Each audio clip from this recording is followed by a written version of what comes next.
कि फिर इसमें ये भी लिखा हुआ है कि पाकिस्तान पहले कश्मीर पर कब्जा करेगा फिर पूरे हिंदुस्तान पर कब्जा कर लेगा। तो जो पिछले 70 के सालों में अब हम कहते हैं आजादी के बाद कि भारत की सीमा पक्का बॉर्डर है, लेना तो है। 47 में गलती हुई और कुछ टुकड़ा उधर चला गया। आज नहीं तो कल, कल नहीं तो परसों, परसों नहीं तो 100 साल बाद, 100 साल बाद नहीं तो 500 साल बाद वापस तो लेंगे। ऐसे थोड़ी होता है यार। कर्जा और बेर क्या क्या दो चीजें सपूत चुकाते हैं। हिंदू धर्म ये कहता है कि इस हाथ से दान दो, इस हाथ को पता दान गुप्त दान होता है। दान को यूं बढ़ा चढ़ा के थोड़ी बताया जाता है इतना दे दिया इतना दे दिया। और आप ये क्या तारीफ करते रहते हैं, मेरे पिताजी ने इतना दिया, मेरे पिताजी ने इतना दिया। उसने कहा आपने दिया कभी किसी को? तो मान सिंह जी को लगा इसने तो मिसाइल अपनी तरफ ही कर दी। अच्छा लुगाई बेइज्जती करे तो फील ज्यादा होता है थोड़ा। अकबर के दिमाग में ये था कि मेरे मरने के बाद जहांगीर को राजा नहीं बनाना, मेरे मरने के बाद राजा बनाना है खुसरो को। किसको बनाना है? क्योंकि अकबर के 3 बेटे थे, 2 दारू पी के मर गए थे, एक तीसरा जिंदा था जहांगीर, और ये उनसे भी ज्यादा दारू लिया था। तो अकबर को लगा मैंने 50 साल में इतनी लड़ाइयां लड़के जो साम्राज्य बनाया, ये शराबी आदमी पूरे साम्राज्य को गंवा देगा। इसलिए अकबर को लगा क्या किया जाए। अकबर लगा बेटे को नहीं बना सीधा पोते को बना दे, ये तो दारूडिया वैसे ही मर ही जाना है। तो सीधा सीधा अगला वैसे भी किसको बनाना है? खुसरो। और खुसरो बहादुर है, योग्य है, सब उसमें योग्यता है। तो अकबर ने पहले तैयारी कर रखी थी कि अगला राजा किसको बनाएंगे? खुसरो। जब अकबर लास्ट में बीमार हुआ, बुढ़ापे के अंदर जाके 4 पे पड़ा हुआ, आज मरे कल मरे, तब जहांगीर मिलना चाहता। जहांगीर को पता चला कि मेरे बाप के मरने के बाद मेरे को राजा नहीं बनाएंगे, सीधा मेरे बेटे को राजा बनाएंगे। बेटा कौन था? तो उसने कहा मैं अकबर से मिलना चाहता हूं, लेकिन अकबर ने रोक लगा दी कि जहांगीर मेरे से मिलने भी आ नहीं सकता। पर जहांगीर ने जुगाड़ किया। बादशाह बीमार है तो खूब सारे लोग मिलने आते, पुरुष महिलाएं सारे बादशाह के समाचार लेने आते, बादशाह के लिए पूछने आते। एक बार एक महिलाओं का दल बादशाह से मिलने के लिए आ रहा था, सब बुर्का पहन के। तो जहांगीर बुर्का पहन के आ गया और वहां अकबर के जाके पैरों पड़ गया। और अकबर का बापू क्यों सेहत के लिए हानिकारक हो रहा है तू, और मुझे राजा बना दे। अकबर ने कहा यार तू दारू ज्यादा पीता है, मर जाएगा दारू पी के, क्या करेगा राजा बन के? उसने कहा एग्जैक्टली यही मैं कर रहा हूँ, मैं दारू ज्यादा पीता हूँ, थोड़ी देर में मर जाऊंगा पी के, वैसे कौन बनेगा? तो बीच में 2-1 साल एंजॉय कर लेना तो यार। तो फिर अकबर का लास्ट टाइम में दिल पसीजा, उसने राजा किसको बना दिया? जहांगीर। किसको बना दिया? जहां। अच्छा पहले अकबर ने किसको कर रखा था? खुसरो बैठा है पंजाब, कहां बैठा है? पंजाब। जहांगीर है आगरा, अकबर है आगरा। अकबर आगरा में मरा, मरते जहांगीर क्या बन गया? बादशाह। अच्छा उधर खुसरो ने तैयारी कर रखी, उसने शेरवानी सिला रखी कि रास्ते होगा भाई साहब ढंग से करवाएंगे। खुसरो ने खुद को राजा घोषित कर दिया पंजाब में। अब मुगल साम्राज्य में 2 राजा, जहांगीर कहां बना हुआ है? कहां पे? आगरा। और खुसरो कहां बना हुआ है? और खुसरो ने देवी देवता धोखने शुरू कर दिए, तो राजा बन गए। अच्छा उस समय सिखों के 5वें गुरु जी महाराज जो थे वो पंजाब विरासते थे, गुरु अर्जुन देव जी महाराज। कौन से थे?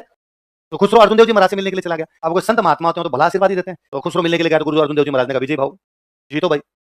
अब जहांगीर को पता है कि अब एक राज्य में 2 बादशाह बन गए, वो खुद भी बादशाह और उसका बेटा भी क्या है? बादशाह। और एक राज्य में बादशाह तो एक ही होना चाहिए। अब जहांगीर को खुसरो को पकड़ना है, तो जहांगीर को खुसरो को पकड़ने के लिए आगरा छोड़ के कहां जाना पड़ेगा? पंजाब। और अब जहांगीर को एक भी आदमी पे विश्वास नहीं। जहांगीर को लगे यदि मैं आगरा छोड़ के गया यार इसको आगरा सौंप दूं, क्या पता है खुसरो से मिलकर आगरा पे कब्जा कर ले। ये यार इससे मेरी नहीं बनती, ये इससे भी मेरी नहीं बनती। फाइनली उसको एक आदमी पर भरोसा हुआ। वो आदमी कौन था? राय सिंह बीकानेर बैठा है। तो उसने राय सिंह को मैसेज किया जितना जल्दी हो जाए बीकानेर से आगरा। राय सिंह आगरा गया, बता भाई क्या समाचार है? उसने कहा यार तू आगरा संभाल, मैं खुसरो को पकड़ने के लिए कहां जा रहा हूं? पंजाब। आगरा। किसने? किसको? फिर जहांगीर गया पंजाब, पंजाब जाके उसने खुसरो को हराया, फिर उसने खुसरो को पकड़ा, फिर खुसरो की दोनों आंखें निकाली और जेल में बंद कर दिया। और कहा किसने आशीर्वाद दिया था? हिसाब सिखों के 5वें गुरु जी गुरु अर्जुन देव जी महाराज ने। गुरु अर्जुन देव जी महाराज को मार दिया उसने। खुसरो कई साल तक जेल में रहा, लेकिन फिर भी दिल्ली की जनता, आगरा की जनता ये कहती थी कि जहांगीर के मरने के बाद अगला बादशाह किसको बनाएंगे? खुसरो। हमारा प्रिय राजकुमार खुसरो। अरे खुसरो को दिखता ही नहीं है, कोई बात नहीं, फिर भी राजा हमारा कौन होना चाहिए? खुसरो। अब खुसरो का एक छोटा भाई और उसका नाम है खुर्रम। क्या नाम है? खुर्रम को लगा कि अरे यार यदि खुसरो राजा बना तो अपने तो फालतू में क्यों लड़ रहे हैं, यदि खुसरो को राजा बना देंगे तो फिर खुर्रम एक दिन जहांगीर के पास गया। उसने कहा पिताजी ये क्या तरीका है, और भैया को जेल में क्यों बंद कर रखा है? उसने कहा तेरे भैया ने विद्रोह किया था इसलिए जेल में बंद किया। अब हो गया जो होना था, जेल से बाहर निकालो और मैं भैया को साउथ इंडिया घुमाऊंगा। तो खुर्रम की खुद की पोस्टिंग कहां पे थी? South India. तो जहांगीर ने कहा पर इसको दिखता ही नहीं है, क्या करेगा? नहीं मैं बताऊंगा भैया को, भैया ये फलाना मकबरा है, ये मंदिर है, ये मस्जिद है, मैं इसको सब समझाऊंगा। जहांगीर ने कहा बेटा भाइयों भाइयों प्यार ले जा। फिर खुर्रम खुसरो को लेके गया साउथ इंडिया, ले जाकर मार दिया। बाप ने निकाली आंखें, भाई ने। खुसरो बेचारा बहुत नसीब व्यक्ति था। तो दोनों पहले जहांगीर पकड़ता है और बाद में खुर्रम उसको क्या कर देता है? मार। जैसे अभी हमने थोड़ी देर पहले पढ़ा कि बिट्टू सुजा कहते हैं कि जो लूणकरण है वो दानवीर आदमी था, इसलिए क्या हुआ कलयुग का? राय सिंह कहते हैं राय सिंह वाकई बड़ा दानवीर आदमी था। राय सिंह की एक बेटी थी, उसकी शादियां आमेर वाले राजा मान सिंह के साथ की हुई। किससे की हुई थी? आमेर का राजा मान सिंह था, इसकी शादी किससे की हुई? राय सिंह की बेटी से। किससे की? बोलो। राय सिंह की बेटी की शादी किससे हुई? आमेर के राजा मान। और उसको उस राय सिंह वाली जो बेटी थी, जो मान सिंह की रानी थी, उसको इस बात का बड़ा घमंड था कि मेरे पिताजी दानवीर है। और उसको जब भी कोई समाचार मिलता, अब होता है राय सिंह किसी को दान देता तो कभी कविताएं बनाते, कभी उनपे दोहे बोलते, कभी उनपे गीत गाते, तो वो समाचार आते थे आमिर आते, अरे राजा राय सिंह ने 11,000 रुपए का दान दे दिया, राजा राय सिंह ने 21,000 रुपए का दान दे दिया। और उसको पता चलता मेरे पिताजी ने दान दिया है, तो बाकी सब रानियों को इकट्ठा करके दे रहा हूं, सुना तुमने? अपन 11,000 दिए, मेरी तरफ से पार्टी है। फिर उन रानियों को टॉर्चर और करती, तुम्हारे पापा भी देते हैं थोड़ा बहुत 11 21 दिया क्या किसी को भी? तो रानियां बेचारी बड़ी परेशान होती है उससे। एक बार राय सिंह ने किसी एक व्यक्ति को 1,00,000 रुपए का दान दिया। कितना दिया? तब तो भाई साहब उसने बाकी रानियों को 3 दिन भंडारा दिया, 3 दिन तक उनको टॉर्चर किया। तो रानियां परेशान हुई, उन्होंने मान सिंह को शिकायत लगाई कि मान सिंह जी आपकी जो रानी है ये हमें टॉर्चर करती रहती है, इसके पिताजी जब भी दान देते हैं तो हमें तो कहती है कि देखो मेरे पिताजी इतना दान देते हैं, और साथ में ये भी कहती है कि तुम्हारा बाप तो कुछ नहीं देता। तो मान सिंह जी को बड़ा बुरा लगा, यार यार ये थोड़ी होता है। मान सिंह जी उस दिन जब रानी के महल में गए तो रानी को जाकर कि हिंदू धर्म ये कहता है कि इस हाथ से दान दो, इस हाथ को पता दान गुप्त दान होता है। दान को यूं बढ़ा चढ़ा के थोड़ी बताया जाता है इतना दे दिया इतना दे दिया। और आप ये क्या तारीफ करते रहते हैं, मेरे पिताजी ने इतना दिया, मेरे पिताजी ने इतना दिया। तो उसने कहा आपने दिया कभी किसी को? तो मान सिंह जी को लगा इसने तो मिसाइल अपनी तरफ ही कर दी। अच्छा लुगाई बेइज्जती करे तो फील ज्यादा होता है थोड़ा। मान सिंह जी को बड़ा बुरा लगा। मान सिंह जी खाना खाने के बाद उठे, बाहर गए, वित्त मंत्री को बुलाया और वित्त मंत्री कहा कल सुबह मैं उठते ही बाहर आऊंगा बिना मुंह धोए, 5 लाख रुपए और 5 गरीब लेके तैयार रहना। कितने रुपए? और कितने गरीब आदमी अगले दिन मान सिंह जी उठे, बिना मुंह धोए बाहर आए, 5 लाख रुपए लेके वित्त मंत्री जी तैयार करे थे, उनसे 5 लाख रुपए लिए, 500 गरीबों को 1-1 लाख रुपए बांटे, जाके सो गए। किसी को बताया भी नहीं। और ये खबरें कहाँ छुपती है? वो 500 गरीब पूरे शहर में जाके क्या, राजा हो तो राजा मान सिंह जैसा हो, सुबह-सुबह कितने का दान दिया? 5 लाख का। और भाई साहब बिना मुंह धोए निर्णावासी बाहर आया था और बाहर आके दान देके गया। अब चारों तरफ चर्चा है कि दानवीर हो तो कैसा हो? राजा मान सिंह जैसा। अब ये बाकी रानियों को पता चला। बाकी रानियों ने उस रानी के महल के बाहर खड़े होकर बातें करनी शुरू की कि राजा हो तो राजा कैसा हो, जिसने कितने का दान दिया है? 5 लाख। फिर कोई एक आधी रानी कहती है, वैसे सुना है थोड़े दिन पहले किसी ने लाख एक दिए थे। 5 तो 5 होता है भाई, 1 लाख तो कोई दे सकता है, लेकिन 5 लाख हर कोई। इतने में कोई दूसरा रानी के सुना है वो 1 लाख दिए थे, तब लोगों ने 3-3 दिन पार्टियां कर दी थी। अब वो रानी अंदर बैठी-बैठी गुस्से के अंदर आ रहे हैं, आज तो गजब ही हो गया। दोपहर तक तो अंदर बैठी रही, दोपहर के बाद बाहर आई, बाकी सब रानियों को कहा आओ मेरी तरफ से पार्टी है। आज किस बात की पार्टी? उसने कहा इस दुनिया में 2 ही लोग दान दे सकते हैं, या तो मेरे पिताजी या मेरे पति।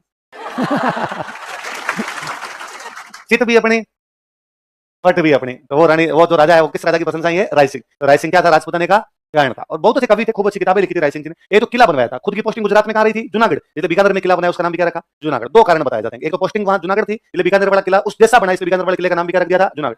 एक राजस्थानी भाषा में जूने का मतलब होता है पुराना। जूने का मतलब क्या होता है? बीकानेर की स्थापना करने वाला राव बीका, तो राव बीका ने छोटा मोटा किला तो बना लिया था। राय सिंह उस किले को विस्तार देता है, तो पुराने वाले किले को विस्तार दिया गया, जूनेगढ़ को भी बनाया गया, इसलिए नाम ही क्या पड़ गया उसका? तो बीकानेर में कौन सा किला बनवाया था? अब राजा को तो टाइम मिले नहीं, राजा तो देख लो कहां कहां लड़ रहा है, काबुल, कंधार, ठट्टा, बलूचिस्तान। तो राजा ने अपने एक मंत्री को कहा कि भाई तुम ये किला बनवाओ। उन मंत्री जी का नाम था करमचंद। क्या नाम था? राय सिंह। कहते हैं कि राय सिंह आंसू कवि था। कैसा कवि था? क्या होता है आंसू कवि? जिसकी कविता को पढ़ के आंसू आ जाए, ब्रेकअप सॉन्ग, चन्ना मेरिया, क्या होता है आंसू कवि? जो हाथों हाथ कविता बना दे वो आंसू कवि। किसको कहते हैं आंसू कवि बताओ? है ना, आपको टॉपिक दिया, हाथों हाथ कोई चीज देखी, हाथों हाथ उससे कुछ ना कुछ गा दे, हाथों हाथ कोई कविता बना दे, उससे उसको क्या बोलते हैं? क्या बोलते हैं? ऐसे एक वर्ड होता है आशुतोष। क्या वर्ड होता है? जो हमेशा राजी रहे, जो हमेशा शिव। बड़ा भंडारी हमेशा खुश रहता है, भांग में भी खुश हो जाए, धतूरों में भी खुश हो जाए, दूध में भी खुश हो जाए, तो वो क्या है? आशुतोष। तो जो हमेशा राजी रहे वो तो क्या कहलाए? जो हमेशा कविता बनाने के मूड में रहे, क्या होता है? आंसू। तो राय सिंह कहते हैं राय सिंह आंसू कवि था। राय सिंह एक बार साउथ इंडिया गया हुआ था, उसने साउथ इंडिया में एक पौधा देखा। क्या देखा? बीकानेर साइड में फोक का पौधा होता है, इतना ऊंचा पौधा होता है, खूब सारे फोगड़े लगते हैं। केवल बीकानेर साइड में तो कहीं नहीं होते। बीकानेर नागौर वाला जो इलाका, उस इलाके के अंदर खूब सारे फोक होते हैं। राय सिंह गया हुआ साउथ इंडिया, साउथ इंडिया में जंगलों से होकर जा रहे, और वहां उसको एक फोक दिखाई दे गया। तो राय सिंह को लगा यार ये तो अपना पौधा है, यहाँ साउथ इंडिया में क्या कर रहा है? तो राय सिंह उस पौधे को देख के उस पौधे पे दोहा बनाता है, उसको बीकानेर की याद आती है। तब वो फोक को देख के कहता है तू सैंदेसी रूखड़ो। बोलो देखे, रूखड़ा मतलब पेड़ पौधा, सैंदेसी एकदम देसी, तू हमारे देश का है, तू सैंदेसी रूखड़ो, तू एकदम देसी रूख है, हमारे देश का है। मेह परदेसी लोग, बोलो हम तो खुद ही प्रदेश में आए हुए हैं, ये हमारा देश है नहीं है, साउथ इंडिया में हम तो प्रदेश में आए हुए हैं। तू सैंदेसी रूखड़ो मेह परदेसी, माने तो अकबर भेजिया। बोलो हम तो प्रदेश में इसलिए आए क्योंकि किसने भेज दिया? तू क्यों आयो फोगे, तेरे को किसने भेजा, तू क्यों आया यहाँ पे? तो कि भाई फोक के पौधे को देख के भी राय सिंह को वहां पे क्या याद आया था? बीकानेर याद आया था, इसलिए उसने क्या कहा? तू सैंदेसी रूखड़ो मेह परदेसी, माने तो अकबर भेजिया, तू क्यों आयो फोग। तो किस पौधे को देख के? बीकानेर में उस समय भी क्या चल रहा था? टीवी पे कह रहा था जनाब बाप की तरफ क्या चल रहा है कि हमारे तो यहाँ पे लिखो दरबारी विद्वान। अगला राजा कौन है बताओ देखिए? मुगल बादशाह बना था औरंगजेब। कौन बना था? औरंगजेब के दिमाग में था कि यार ज्यादा से ज्यादा लोगों को मुसलमान बनाया जाए, लेकिन उसके प्रॉब्लम सबसे बड़ी राजा थे। राजा कह रहे थे हम तेरी तरफ से लड़ लेंगे, तेरे अंडर में काम कर लेंगे, लेकिन अपना धर्म बदलेंगे नहीं। और जब तक राजा धर्म नहीं बदलेंगे जनता कैसे बदले? क्योंकि तब तो ये था यथा राजा जैसा राजा होगा वैसी क्या हो जाएगी जनता। तो औरंगजेब के दिमाग में है कि इन सारे राजाओं का मैं चेंज करवा दूं ना, तो फिर जनता अपने आप ही कर ले, या राजा खुद ही उसका करवा ले। और राजाओं का कैसे करवाया जाए? मानते नहीं। अपने भारत में उन दिनों लोगों का एक विश्वास था कि जो अटक नदी पार कर लेता है, कौन सी नदी? पाकिस्तान में एक नदी है, उस नदी का नाम क्या है? अटक। जो अटक नदी पार कर लेता है उनका धर्म भ्रष्ट हो जाता है। क्या विश्वास था लोगों का? जो अटक नदी पार कर लेता है उनका धर्म, कारण अटक पाकिस्तान में है ना, अटक नदी को पार करके आगे आ जाता है ईरान। क्या आ जाता है? ईरान। ईरान अफगानिस्तान वाला ये इलाका आ जाता है। अब अटक तक भारत था, आगे ईरान अफगानिस्तान वाला आ जाता। अब जैसे अटक नदी क्रॉस करोगे, आगे जो लोग थे वो गाय का मांस खाते, आगे जो लोग थे वो मूर्ति पूजा नहीं करते, आगे जो लोग थे वो आपके धर्म में विश्वास से नहीं करते। तो ये लोग मानते यदि को अटक नदी पार करके उधर गया है पक्का उसने गाय का मांस खाया। यदि अटक नदी पार करके उधर गया है तो उसने मूर्ति पूजा वहां पर नहीं की। और यदि किसी ने गाय का मांस खा लिया, फिर किस बात का हिंदू है तू? तो अब तो हिंदू धर्म से क्या हो गया? भ्रष्ट। तो अब यदि को अटक नदी क्रॉस करके वापस आ गया, लोगों का तो हमारा भाई नहीं साइड में, अब वो हिंदू नहीं होता, फिर वो दूसरा धर्म, अपना दूसरा धर्म भारत में कौन सा था? इस्लाम। तो वो बाद में क्या बन जाता? मुसलमान। तो औरंगजेब को लगा मैं इनको अटक, और अब ये क्या लोगों के भाई ये बनाया तो क्यों गया नियम? नियम इसलिए बनाया गया अटक जाके कोई आएगा कुछ दिन वहां पे रहेगा तो वहां पे गाय का मांस खा लेगा, इसलिए उसका धर्म भ्रष्ट हो गया। पर धीरे धीरे धीरे नियम ऐसा हो गया कि जो पार भी कर लेगा वो भ्रष्ट है। भले ही पार करके वहां नहीं खाए, पार करके अपना गेहूं साथ में लेके जाए, खुद का गेहूं खाए, पर ना ना वैसा अटक क्रॉस, इसका मतलब तेरा धर्म क्या हो गया? ये भारत में कई नियम थे, अपने अंग्रेज आए थे तब तक ये नियम था, खूब पुराने टाइम तक नियम रहा था कि जो समुद्र की यात्रा करेगा उसका धर्म भ्रष्ट हो जाएगा, जो समुद्र की यात्रा करेगा उसका धर्म। और बात भी सही है, समुद्र की यात्रा में 6-6 महीने 12-12 महीने लगते पानी वाले जहाज में यहाँ से वहां जाने में, तो उस 6 महीने 12 महीने तक पानी के जहाज पे रहोगे, क्या खाओगे? वही जो जहाज पे बन रहा है आपके, तो जहाज पे मांस ये बनता है, ये खाते। तो जो पानी की यात्रा करके आ जाता कदे धर्म भ्रष्ट बाहर। कली वज्जे एक कानून हुआ करता था उसमें, कौन सा कानून था? कि जो समुद्र की यात्रा करता है उनका धर्म क्या हो जाता है, भ्रष्ट हो जाता है। उस कानून को क्या बोलते थे, और बात भी सच्ची थी, वाकई होता ही है भ्रष्ट। बाहर जाने के बाद में खाने के नाम पे तो कोई चीज मिलती नहीं। तो मेरे याद है, हम तो पहली बार घूमने के लिए गए रूस, तो दिलीप सर ने कहा खाना साथ में ले जाना, यहाँ से खाना नहीं मिलेगा वहाँ, साथ में कितना लेके जाओ, आप 7 दिन के लिए 8 दिन के लिए वहां पे जा रहे हो तो क्या करो। तो हम वास्तव में लेके गए, फिर तब समझ में आया, धीरे धीरे लोगों से पूछा भाई क्या लेके जाए, तो कहा हल्दीराम ब्रांड है अपना, हल्दीराम हल्दीराम वाले रोटी बनाते हैं और वो रोटी 15 दिन चल जाती है। तो हम खूब सारी रोटियां लेके गए। सब्जी का क्या करें, तो कहा सब्जियां बनाते हैं सूखी, वहां ले जाने के बाद बस पानी में गर्म कर लेना, खा लेना। अचार लेके गए खूब सारे लेके गए, शक्कर पारे जानते हो, तो खूब सारे शक्कर पारे लेके गए, नमकीन खूब बिकाजी वाले नमकीन और बिस्किट खूब सारे, मतलब एक सूटकेस में से भर के लेके गए। कपड़े इनको स्वेटर वो तो कम थे, और ये बड़ा ज्यादा था कि भाई वहां खाना क्या खाएंगे। अच्छा वहां जाने, अब होता है क्या, जब कम होता है ना तो जल्दी खत्म होता है, और जब अपने को पता होता है ना कि इसके अलावा कुछ नहीं होगा, तो भूख भी ज्यादा लगती है। यू नॉर्मली भैया अपने 4 रोटी में दाब जाए, पर वहां जाने के बाद लगता है ना यार एक तो और खाई लूं। तो फिर हमने पहले प्लान बनाया यार ये खत्म हो जानी है, तो ऐसा करते हैं यहाँ ढूंढते को इंडियन रेस्टोरेंट मिल जाए। बाकी तो कहीं भी जाओगे वहां गाय का मांस है, तो खाएंगे क्या, इंडियन रेस्टोरेंट मिल जाए, उसके अंदर क्या पता थोड़ा सा बचा हो सकता है अपना, उसको अपने जाके कह भी सकते हैं यार ये कर दे वो कर दे। तो पहले मॉस्को रहे थे हम, तो मॉस्को में तो इंडियन रेस्टोरेंट मिला ही नहीं पहले दिन तो कोई। दूसरे दिन हमें किसी ने बताया कि रेस्टोरेंट है ताजमहल, तो ताजमहल जो इंडियन रेस्टोरेंट है, हम वहां ताजमहल गए, वहां जाने के बाद पता चला इंडियन नहीं है, पाकिस्तानी है। पाकिस्तान वाले बड़े चालू पड़ते हैं, पाकिस्तान वाले क्या बाहर जाके वो यदि ये करें हम पाकिस्तानी है, तब तो लोग उनके रेस्टोरेंट आए नहीं, ये क्या पता कब उड़ा दे, स्वाहा करना है इनको तो धमाका कर दे। तो वहां जाके ना नाम रखेंगे ताजमहल, लाल किला, तो नाम से क्या लगता है इंडियन, होता है कौन है, पाकिस्तान। तो हम वहां गए, हमने जाकर पूछा इंडियन रेस्टोरेंट, और वहां जो स्टाफ काम करता है वो सारा उज्बेकिस्तान का, तो वो मालिक भी नहीं, मतलब एकदम उज्बेकिस्तान का स्टाफ। तो उस स्टाफ वालों को जाकर पूछा भाई ये इंडियन रेस्टोरेंट है, उसने कहा नो। ओनर कौन है इसका, वो नाम लिया, कहाँ का है, तो पाकिस्तान का है। मैं कोई बात नहीं, पाकिस्तान का तो मिला तो सही, उससे तो बात करें, तो ओनर तो यहाँ पे रहता ही नहीं है। तो ये जो स्टाफ वाले इनमें कोई तो पाकिस्तान का होगा, ना कोई पाकिस्तान का नहीं है यार, ऐसे थोड़ी होता है। कई दिनों से माता बच्चे की जो फाइनली क्या बांग्लादेश का है, बोला हम उस बंगाली को, बोला इधर आज, वो बंगाली आया, वो कोई स्टूडेंट था, वो वहां पढ़ता था रूस में और पार्ट टाइम जॉब करता था, वहां काम करता रेस्टोरेंट में। हमने उसको बुला, कहा देख इंडिया से आए, तो उसने कहा मेरे को हिंदी बोलती नहीं आती, समझ लेता हूँ, तो हम कुछ हिंदी में बोलो, मैं अब वरना क्या है, उनको समझाना बड़ा कठिन हो जाता है, कौन सा तेल यूज में लेना, वो तेल ही नहीं समझते, क्या करना है क्या नहीं करना है, मसाले कम डालने ज्यादा डालने, उसको हमने ढंग से थोड़ा समझाया यार तुम ये तेल यूज मत लेना, ये कर लेना ये कर लेना ये कर लेना। उसने कहा सर आप चिंता मत करो, मैं समझ गया आपकी भावना, वैसा वैसा मैं खाना बनवा दूंगा। तो वो थोड़ा यूं खाना बना ढंग का बनवा लिया, वरना वो मसाले डालती नहीं, फीका फीका खाते हैं, अपने को फीका फीका पता नहीं, तो थोड़ा यूं तड़का होना चाहिए यार थोड़ा ठीक लगे। हाँ मरीजों वाला खाना किसे खाया जाए, ये तो मसार तो खा ही रहे थे होटल में बैठे बैठे। तो फिर हम फाइनली खाना वाना खा के बाहर आए, तो हम वापस उन स्टाफ वालों से वापस किधर भिड़े, एक आधा पाकिस्तानी तो मिला, और हम जाएंगे नहीं, हम तुम्हें बिल नहीं देंगे जब तक किसी पाकिस्तानी से मिलाओगे नहीं। अब लेट हो गई, लेट नाइट हो गई थी, तो उनके और ग्राहक भी नहीं थे, हो गए यार कोई नहीं है। फाइनली उनमें से किसी एक ने कहा कि एक बंदा है जो हमारे रसोईया है, जो सेफ है हमारा, जो रोटियां बनाने का काम करता है, सब्जियां, वो जो है वो पाकिस्तानी, मैं बुलाओ। तो उन्होंने कहा इस स्टाफ में कोई नहीं है, अंदर रसोई के अंदर मैं बुलाओ। दानिश, दानिश नाम का एक लड़का था मोटा सा, वो आके क्या राजीव भाई हमारे गले लग लग के भाई जान कितने दिन बाद हिंदी बोला, इधर अंग्रेजी बोल बोल के कट छिल गया हमारा दूसरे देश में दुश्मन देश वाला भी भला लगता है कि यार कम से कम अपनी भाषा तो बोल रहा है, ये तो अच्छा है। हमें इनको राजीव है, दानिश को टिप देनी होती है तो दानिश को देके इन उज्बेकों को क्यों देनी है, दानिश भाई है यार, दानिश को दिखा दो आपने। और दानिश ने कल वापस आना, कोई दिक्कत हो तो मैं, और फिर दानिश तो हालांकि दूसरे दिन हम मॉस्को गए नहीं, दूसरे दिन सेंट पीटर्सबर्ग चले गए। वहां जाने के बाद गाइड ने बताया कि यहाँ एक लुधियाना का ढाबा है, फिर लुधियाना वाले सरदार जी के पास जाकर खा के आते। सरदार जी को पूछा सरदार जी कब आ गए थे, सरदार जी का 1947 देश आजाद होती सरदार जी रूस से और गजब ढाबा था, हमारे होटल के एकदम पास में था, तड़का या तंदूरी इसी प्रकार से कोई नाम से था। और आप जाओ तो आपको फील भी बहुत अच्छा था कि आप इंडिया के किसी रेस्टोरेंट में, होटल लगा रखे, राज कपूर, मिथुन चक्रवर्ती, अमिताभ बच्चन, पुराने पुराने, और सारे गाने भी अंदर वही चल रहे हैं, याहू याहू याहू, पुराने फिल्म गाने आते थे। कौन था मिथुन चक्रवर्ती का बहुत फेमस सा गाना है वो, जिमी जिमी जिमी आजा आजा आजा, है ना? तो वो रूस का बहुत फेवरेट गाना है, मतलब रूस वाले भारत वालों को खूब पहचानते हैं, भारत वालों को यूं बड़ा अच्छा भी रखते हैं। तो जैसे को रूस का बंदा मिलता है, अब अपने क्या इंडियंस की पाकिस्तानियों की सबकी शक्लें एक जैसी हो जाती है, ज्यादातर तो पहचान लेते हैं कि तुम इंडियन हो क्या, पर फिर भी कई बार जैसे वो पूछते पता चलता इंडियन, तो जैसे ही उनको पता चलता इंडियन, अगला फटाफट कहता जिमी जिमी जिमी आजा आजा आजा तो वहां पे ये इतने फेमस है, राज कपूर, मिथुन चक्रवर्ती, नए वालों में शाहरुख खान, रणबीर कपूर, ये सारे फेमस है, सबके सब जानते हैं। उसमें आप कैब में बैठो, कैब वाले को हिंदी आती नहीं, हिंदी तो आएगी, इंग्लिश नहीं आती, किसी को इंग्लिश नहीं आती, सिंगल आदमी उनमें इंग्लिश नहीं जानता। रूस में जो एक आधा को इंग्लिश जानता है वो भी इतनी टूटी फूटी जानता है कि उनकी इंग्लिश सुन के हमें बड़ा घमंड हो गया, अपने कितनी शानदार है। वो तो हमारे साथ एक वो थोड़ा ज्यादा अच्छी इंग्लिश बोले, और उसको समझाया, किसी कैब वाले को समझाया कि हमें एयरपोर्ट जाना है, उसके पल्ले नहीं पड़े, वो शुद्ध इंग्लिश में, ढंग इंग्लिश में बोले, वो वापस हाथ हिलाए, कुछ ही पल्ले नहीं पड़ रहा। या तो मेरे को मोबाइल में इंग्लिश में बोलो, मैं ट्रांसलेट करूंगा रस्सी में, फिर पता चलेगा।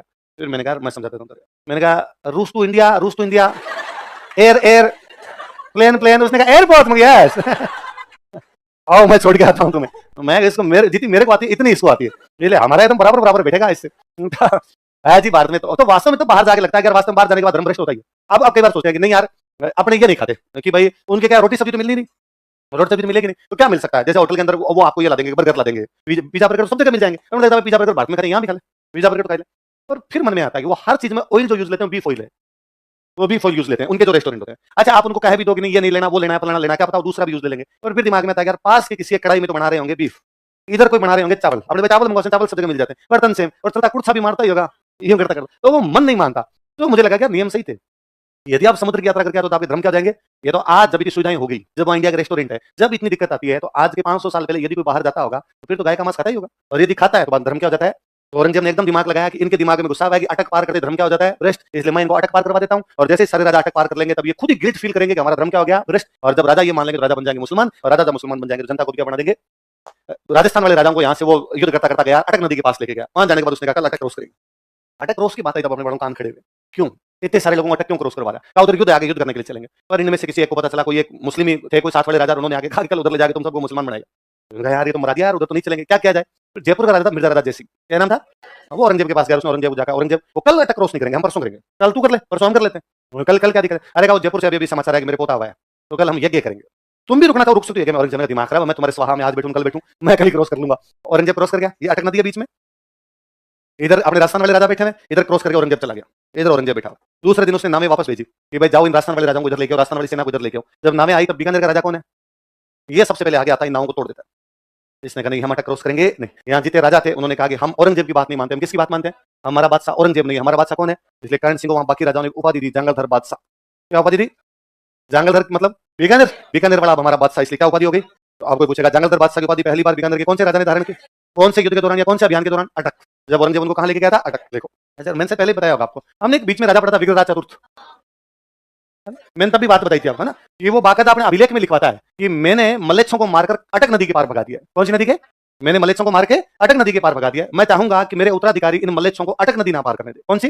अच्छा, मल्लेच्छ का मतलब अपने यही था जो हमारी संस्कृति नहीं मानते, जो गाय का मांस खाते हैं, जो हमारी संस्कृति नहीं मानते, फॉरेनर्स विदेशी जो होते हैं उनको अपने यहाँ क्या बोलते थे? मल्लेच्छ। तो मैंने खुसरो सा का अटैक हुआ था, गजनी वाला खुसरो आया था, हो सकता है उसके युद्ध को वो गजनी अटक तक छोड़ गया होगा, तो वो कहता है मैंने मल्लेच्छों को मार के कहां के पार भगा दिया? अटक। और मैं चाहूंगा कि दुश्मन को कभी भी अटक नदी क्रॉस करने देनी नहीं। अच्छा, वो बात है उसकी 1155 के आसपास की। कब की है? 1150 के आसपास में उसका अभिलेख है, तब की ये बात है। 1155 एक दो साल ऊपर नीचे मान लो ना। इसके लगभग 500 साल बाद, कितने साल बाद? या 400 के आसपास मानो, 400 साल बाद आपके 1569 में बूंदी का राजा है सुरजन। बूंदी का राजा कौन है? अकबर के साथ संधि करता है, हमने पढ़ा था बूंदी के सुरजन। अच्छा, बूंदी का राजा सुरजन संधि करता है। संधि का मतलब क्या है? अकबर से संधि का मतलब अकबर के अंडर आ गया, अकबर जहां लड़ने के लिए भेजा, आप लड़ने के लिए जाओ, वो संधि में लिखवाता है कि मैं कहीं भी लड़ने के लिए जाऊंगा पर अटक क्रॉस नहीं करूंगा। क्या क्रॉस नहीं करूंगा? अटक क्रॉस करके नहीं जाऊंगा। इसके लगभग 100 साल बाद, आप लगभग 1660 मान लो, ये बीकानेर वाला करण सिंह है और ये अटक क्रॉस करने से मना कर देता है, और वहां पर इसको क्या उपाधि मिली थी? जंगलधर बादशाह। इसके लगभग 1780 साल बाद मराठों का एक पेशवा बनता है बाजीराव। कौन बनता है? और वो कहता है कि जो मराठों का राज्य है वो कहां से कहां तक होगा? अटक से। अच्छा, अपने वाले कटक तो जानते नहीं थे, बाजीराव और उनका क्या उड़ीसा की तरफ विस्तार था, तो वो कटक को जानते हैं। अपने वाले सबने ये काम अटक क्रॉस नहीं करेंगे, अटक क्रॉस नहीं करेंगे, लेकिन वो करा है कि झंडा कहां से कहां तक होगा? अटक से। अच्छा, कटक तो समझ में आता है कि कटक के बाद में आगे उड़ीसा, उड़ीसा के बाद बंगाल की खाड़ी, तो भारत खत्म हो गया। पर इधर वाली बाउंड्री वो कहां बता रहे हैं? तो मुझे कई बार लगता है यार, यहां से लेके यहां तक लगभग 600-700 साल का टाइम है। हमारे लोगों को सबको पूरे भारत को पता थी कि हमारी बाउंड्री कहां है, कि हम अटक तक हमारी बाउंड्री, अटक तक हमें जाना है, अटक के बाद हमें जाना नहीं। आगे हम पढ़ेंगे, जैसे आमिर का राजा वाला मानसिंह कौन हुआ था? तो मानसिंह अटक क्रॉस करता है, अफगानिस्तान जीता अकबर की तरफ से, तो मानसिंह जब क्रॉस करके जाने लगा तो मानसिंह की सेना ने विद्रोह कर दिया, नहीं जाएंगे, अटक पार नहीं करेंगे। फिर मानसिंह उनको समझाता है कि सबे भूमि गोपाल की, क्या कहता है? पूरी धरती गोपाल की। गोपाल मतलब पूरी धरती किसकी है? सबे भूमि गोपाल की। इसमें अटक कहां? बोलो। सारी भूमि भगवान कृष्ण के, इसमें अटकने की कोई बात है? जिसके मन में अटक है वही अटक रहा, जिसने मन में मान लिया कि मेरे को नहीं जाना वही अटकेगा, बाकी तो पूरी धरती भगवान कृष्ण की है, इसमें चिंता करने की कोई आवश्यकता। और अपने पूरी सेना जा रही है, अपना अनाज अपने पास है, अपने मसाले अपने पास है, अपना खाना खाएंगे, अपने क्यों खाएंगे? मल्लेच्छों का खाना नहीं खाएंगे। पर फिर भी मुझे लगता है कि नहीं, लोग कह रहे हैं कि हम अटक क्रॉस करेंगे नहीं। हम एक आदमी को पता था कि हमारी बाउंड्री कहां तक है। पिछले 17 सालों में अब हम कहते हैं आजादी के बाद कि भारत की सीमा बाका बॉर्डर है। भारत की सीमा क्या है? अटक के राजा वो भी नहीं थे, अटक आगे पड़ा था, वो इधर के राजा थे। बीकानेर के राजा की बाउंड्री अटक थोड़ी है, वो तो बीकानेर ही बैठा है, पर फिर भी उसको पता है भारत की सीमा कहां है। हमने सीमा क्या माननी शुरू कर दी। तो अब जब सीमा बाघा बॉर्डर माननी शुरू कर दी तो हम तो भूल ही गए ना अटक हमारा है, और जब भूल ही गए तो वापस कैसे लेंगे? लेना तो है। 47 में गलती हुई और कुछ टुकड़ा उधर चला गया, आज नहीं तो कल, कल नहीं तो परसों, परसों नहीं तो 100 साल बाद, 100 साल बाद नहीं तो 500 साल बाद वापस तो लेंगे। ऐसे थोड़ी होता है यार। कर्जा और बेर क्या क्या दो चीजें? सपूत चुकाते हैं। बाप के कर्जा रह गया था सिर पे, सपूत होगा तो चुकाएगा, कपूत होगा तो करेगा बाप मर गया जाके लिया उससे ऊपर से। सपूत होगा तो अगले बंदे को कितने रुपए तेरे? 10,000 रुपए थे, ये पकड़ो, या अभी नहीं है 2 साल बाद दूंगा, ब्याज समेत दूंगा, मेरे बाप का कर्जा मैं उतारूंगा। और बेर, बाप की किसी से लड़ाई थी, उसको भी कौन पूरा करे? सपूत होता। हमारी तो लड़ाई है भाई साहब, अटक हमारा था और हम कपूत पैदा हुए ऐसे जिनको पता ही नहीं है कि हमारी सीमा कहां है। जोर से बोलो रे, लो मत बोलो तो सही, जोर जोर से बोल के अगली पीढ़ी को तो सुनाओ, ताकि अगली पीढ़ी तो सपूत निकले, वो तो लेके आए तो हमारे क्या उम्मीद की जाए तुमसे। शोएब अख्तर का नाम सुना है? शोएब अख्तर, शोएब अख्तर पाकिस्तान का फास्ट बॉलर हुआ, आपने नहीं देखा हो खेलते हो, मेरा तो उसको खेलते हुए देखा हुआ है, और बड़ा भयानक लगता था यार, यूं फेवरेट प्लेयर था हमारा, और वास्तव में उसको देख के डर लगता था यार, कितनी फास्ट बॉल फेंकता है, सारे प्लेयर उससे डरते थे, देखने वाले को डर लगता है कि टीवी तोड़ के बॉल ऊपर आ जाएगी। शोएब अख्तर का मैं एक इंटरव्यू सुन रहा था, जो उसके रिटायरमेंट के बाद का 2011-12 के आसपास उन्होंने रिटायरमेंट लिया था, उसके बाद का उसका इंटरव्यू। एक लड़की पाकिस्तान की एंकर है, वो उसका इंटरव्यू ले रही है। वो पूछती है कि शोएब, अब जब तुम रिटायर हो गई हो, आजकल क्या करते हो? एक खिलाड़ी होता है तब तो बंदा क्या करता है, 4 दिन खेलता है, प्रैक्टिस करता है, अपनी अभ्यास करता है, एक्सरसाइज करता है। अब क्या करते हो? तो उसने कहा आजकल मैं बुक पढ़ रहा हूँ। तो क्या बात करते हो, तुम किताबें भी पढ़ते हो? मैंने कहा अरे मैं बड़ा जहीन आदमी हूँ, बुद्धिमान क्या हूँ, यानी आदमी हूँ, मैं किताबें पढ़ता हूँ। अच्छा तो आजकल क्या किस सब्जेक्ट की बुक पढ़ रहे हो? तो उसने कहा कोई राइटर का नाम बताया, मैं उसकी बुक पढ़ रहा हूँ। क्या सब्जेक्ट है इसका? उसने कहा इस बुक में भविष्यवाणी है। क्या है? उसने कैसे? क्योंकि बुक तो बहुत पुरानी है, पर इसमें पहले लिख दिया गया ये होगा, ये होगा, ये होगा। जैसे कि उस बुक में ये लिखा हुआ है कि एक दिन बाबर भारत पर राज करेगा, जबकि वो किताब बाबर से पुरानी है। बड़ा किया था कि नहीं किया था? वो एंकर कहती है हाँ किया था। इस बुक में लिखा फिर बाबर के बेटे हुमायूं को शेरशाह सूरी बाहर निकाल देगा। निकाला नहीं निकाला? हाँ। फिर इस बुक में लिखा हुमायूं का बेटा अकबर पूरे हिंदुस्तान पर दोबारा कब्जा करेगा। तो ये छोड़, इसमें तो ये लिखा हुआ है 1947 में तकसीम होगी। क्या लिखा हुआ है? 1947 में तकसीम। तकसीम मतलब बंटवारा। हुआ कि नहीं हुआ? वो क्या हुआ? इसमें ये भी लिखा हुआ है 1965 की जंग पाकिस्तान जीत जाएगा। और पाकिस्तान ये मानता है कि 1965 में वो जीत गए थे। पाकिस्तान सबके लिए मानता है, ऑपरेशन सिंदूर के लिए भी मानता है कि हम जीत गए। बात है विक्ट्री परेड निकाली उन्होंने, है ना? वो भारत के साथ में पाकिस्तान की लड़ाइयां हुई है 48, 65, 71, 99 और ये ऑपरेशन सिंदूर, ये छोटे मोटे मान लो, है ना? पाकिस्तान इस एक में कहता है वो हार गए थे, बाकी सब में पाकिस्तान कहता है कि हम जीत गए। अच्छा इसको क्यों कहता है हार गए थे? क्योंकि इसमें पाकिस्तान के 93,000 फौजियों ने, कितने फौजियों ने भारत के सामने सरेंडर कर दिया था। तो फोटो है ना? ऐसे बैठे होंगे 93,000 की बंदूक रख रख के। तो यहाँ तो झूठ बोल नहीं सकते, बाकी सब जगह कहते हैं हम तो जीते थे। तो 65 की जंग अपने जीते कि नहीं जीते? लड़के हाँ। फिर इसमें तो ये भी लिखा हुआ है कि पाकिस्तान पहले कश्मीर पर कब्जा करेगा, फिर पूरे हिंदुस्तान पर कब्जा कर लेगा। तो क्या बात करेगा? हाँ पहले हम कश्मीर पे कब्जा करेंगे फिर। और उसने कहा सुन, इसमें यह भी लिखा हुआ है कि जब पाकिस्तान कश्मीर पे कब्जा करके पूरे हिंदुस्तान पर दोबारा कब्जा करेगा, तब अटक का दरिया 2 बार खून में बह जाएगा। क्या है बोलो देखिए? अटक का दरिया 2 बार खून में बह जाएगा। दरिया मतलब नदी, दरिया मतलब अटक नदी के पास 2 बार युद्ध होंगे। अटक के पास 2 बार युद्ध होंगे, हम जीतेंगे और जीतने के बाद हिंदुस्तान पे क्या कर लेंगे? कब्जा। अब तक उसकी बकवास से मैं ध्यान नहीं दे रहा था, मैं फर्जी बातें कर रहा है भविष्यवाणियां। जैसे उसने कहा अटक का दरिया 2 बार खून में बह जाएगा, तो मेरा दिमाग काम किया यार, कहानियां तो इनकी भी वही है कि सीमा कहां तक है। और फिर मुझे लगा कि ये कह रहा अटक के पास 2 बार युद्ध होगा, इसका मतलब है भारत की सेना कहां तक पहुंच जाएगी? इसका मतलब भारत की सेना पाकिस्तान पे कब्जा कर लेगी। और जैसे ही उसने कहा अटक का दरिया 2 बार खून में बह जाएगा, और वो जो लड़की थी उस लड़की ने कहा आमीन। मैंने खुद ने भी कहा आमीन। मैं खुद भी चाहता हूं ऐसा ही हो, अटक का दरिया 2 बार खून में बह जाए और हम वापस कब्जा किससे कर ले, और वापस हम बाउंड्री कहां से कहां तक बना दें? अटक से, ताकि वो जो ऊपर बैठा विग्रह चतुर्थ पुष्प वर्षा करे। कि मैं अभिलेख में लिख के आया था कि मलेच्छों को अटक पार करने नहीं देना है, हमारी बाउंड्री कहां तक है? अटक। सूरजन ऊपर बैठा बैठा मिठाई बांटे, यहाँ मैंने लिखा था कि अटक के पार हम जाएंगे। करण सिंह उस दिन कहे कि हाँ मैं कौन हूं? जंगलधर, और मराठों का पेशवा बाजीराव बल्लाल राजी हो गया, हमारा झंडा एक बार फिर कहां से कहां तक है? अटक से। लेना चाहिए नहीं लेना चाहिए? पक्का? आपने नहीं तो अगली पीढ़ी ले, अगली नहीं तो अगली पीढ़ी ले। पर कब? जब अगली पीढ़ी को बताओ, पता भाई, पता हो ये प्लॉट पहले हमारा था, फलाना जी कब्जा कर गए, तो लेने का प्रयास ही करेंगे। और जब पता ही नहीं है ये किसका है,